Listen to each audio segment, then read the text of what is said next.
Pues cuando yo me acuerdo cuando el casting sobre la mesa, cuando lo hicimos con los productores, hablando, consensuando, aportando nombres, etcétera, era muy ambicioso. Luego yo pensaba que íbamos a tener una dificultad gorda por conseguir todos esos actores.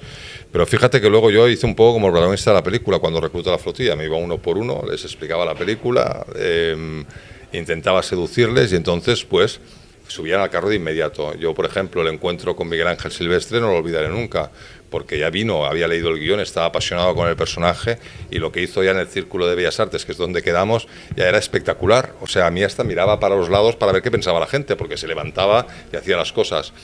Oriol Vila me parecía que por la escritura del personaje de guión le iba muchísimo el personaje, pero los personajes eran tan poco homogéneos que también requerían de actores poco homogéneos y correr el riesgo de ver qué pasaba.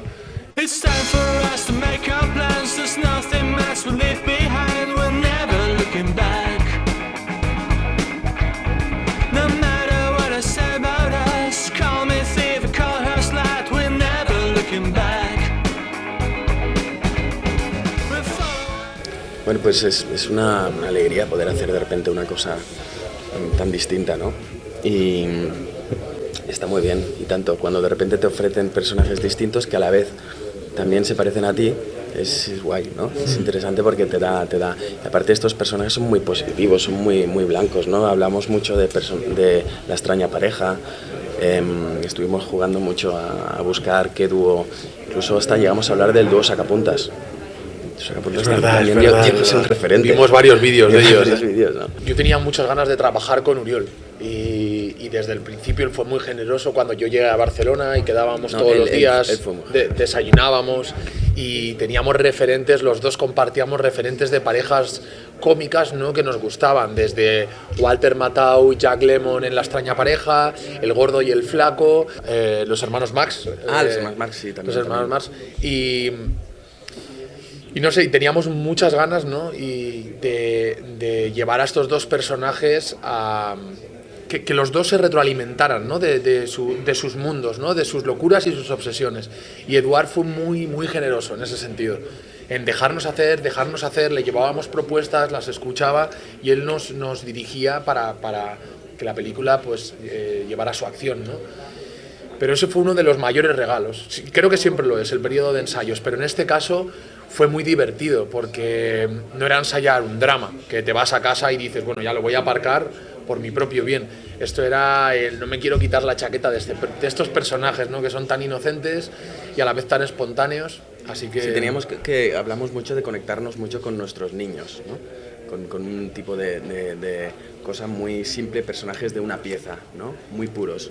Sí. Y de eso también estuvimos hablando mucho de los clowns y del gesto y tal, ¿no? Y hablábamos de los dos tipos de clown, ¿no? En este sentido, Alfredo sería el Augusto y Marcos el cara blanca, ¿no? Y esto era una cosa que a nosotros nos gustaba mucho para que tuviese sentido nuestra química, ¿no? Para que no nos solapásemos, al contrario, que uno se alimentase el otro y funcionase. Y es una cosa que es muy curiosa y que también a la hora de interpretar es muy chulo, ¿no? La sensación esta de sentir que el otro, ¿cómo diría? O sea, como más des al otro, mejor estará él, mejor estarás tú y a la vez, ¿no? Y cuando esto ocurre, ya flipas, ¿no? Flipas trabajando así. Me voy. ¿A dónde? El método de tu padre está muy bien, pero esto no es un equipo, esto es un descontrol, empezando por el impresentable de mi hermano. Fíjate, hay una cosa que ahora hoy la recordaba. Una de las preocupaciones que teníamos los dos era que son dos escenas que aparentemente, sobre todo la segunda, la pelea en el baño, que aparentemente son violentas, ¿no? Pero queríamos ver también desde dónde contábamos la violencia de estos personajes, porque para nada... De hecho, yo cuando la leía en el guión fue una de las escenas que más me preocupó hasta el final, ¿no? O sea, cómo pelearme, o sea, cómo son estos dos personajes que se están siempre peleando y que no pueden estar juntos el uno con el otro, pero luego se necesitan, se aman, se adoran y si le pasa algo a uno, el otro le da un disgusto. Y era una de las escenas que más nos preocupaba y recuerdo que hablamos mucho de ellas y cómo hablar de esa violencia espontánea que a la vez es muy sincera, ¿no? Es muy sincera y es lo que es, que se acaba en el momento.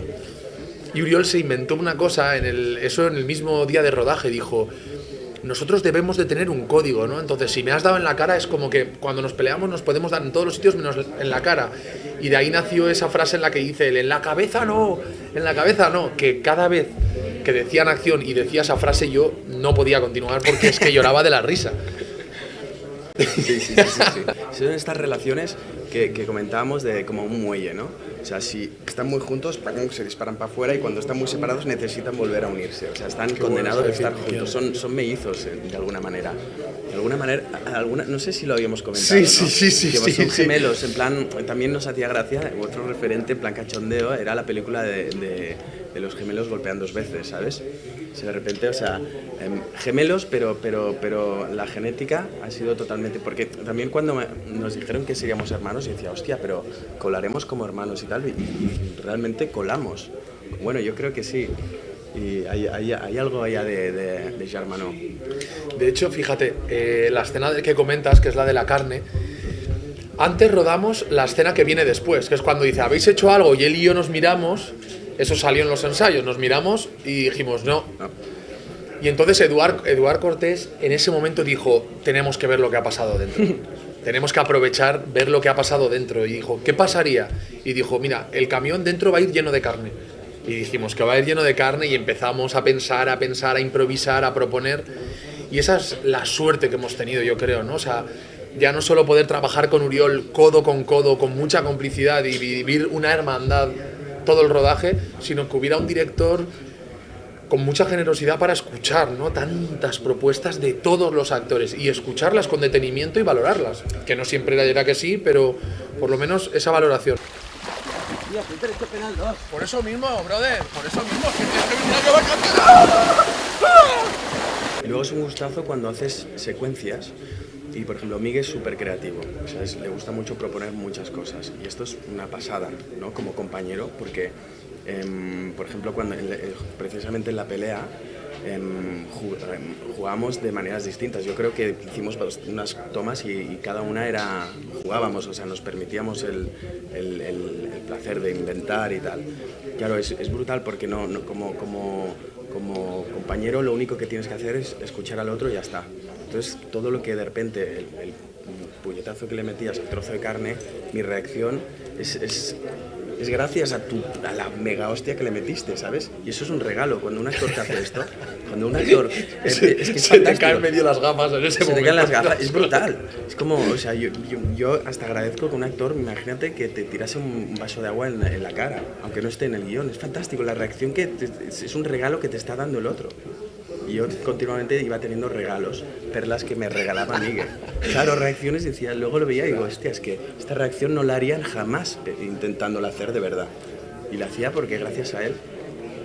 Fue una suerte, ya te digo, y además lo digo porque nunca lo había sentido tan profundamente así, ¿no? O sea, poder compartir con Uriol, que yo recuerdo cuando yo estudiaba interpretación le vi en El séptimo día de Carlos Saura, lo conocí el día del estreno porque además nos llevan la misma representante y desde entonces que le he ido siguiendo y quería trabajar con él y sabía por mi representante su forma de trabajar, ¿no? Y sabía que nos íbamos a entender y fue, fíjate, uno de los mejores regalos para mí de esta película. Sí, la historia también, a nivel de historia, es también un viaje iniciático. Todos crecemos, todos nos mejoramos. Pasamos de ser unas personas que a lo mejor sienten la frustración de que no tiene ningún sentido la vida, a de repente tiene sentido la vida y somos alguien, ¿no? Y me acuerdo que también una cosa que nos gustaba mucho, aparte de nuestros personajes que tienen una función a lo mejor más cómica, sí. Una cosa que comentábamos que nos gustaba mucho también era que había algo de también la obra de Muerte de un viajante de Arthur Miller, ¿no? La historia sobre todo de Daniel Brühl con su padre, ¿sabes? De querer que tu padre te reconozca y te diga, hostia, muy bien hijo, ¿sabes? Y bueno, esto eran referentes que durante el rodaje y los ensayos hablábamos y nos gustaba, ¿no? Porque tiene diferentes capas. Aparte, lo que pasa es que lo bonito es que todo el envoltorio es muy blanco y muy alegre, ¿sabes? Y esto me gusta porque así tiene como raíces la película. Siempre a los mismos. A los mismos números. No, pero espera, o sea, imagínate que yo estoy allí y hay un número que veo que sale más. Alfredo, siempre a los mismos números. Uno que sale más. Oye, ¿escuchas al primo, coño? Escucha al primo. Vamos a ver, Gonzalo, todo esto será legal, ¿no? Claro. Seguro, porque... ¿Tú no estudias Derecho? Pues que hay de ilegal en apostar siempre a los mismos números. Bueno, es que todavía estoy en segundo. Repite mucho. Repite mucho. Un saludo A la noche. americana. Y queríamos decir una cosa también. ¿Estás grabando? Yo el día que me muera quiero morirme en los brazos. De Jason Mann.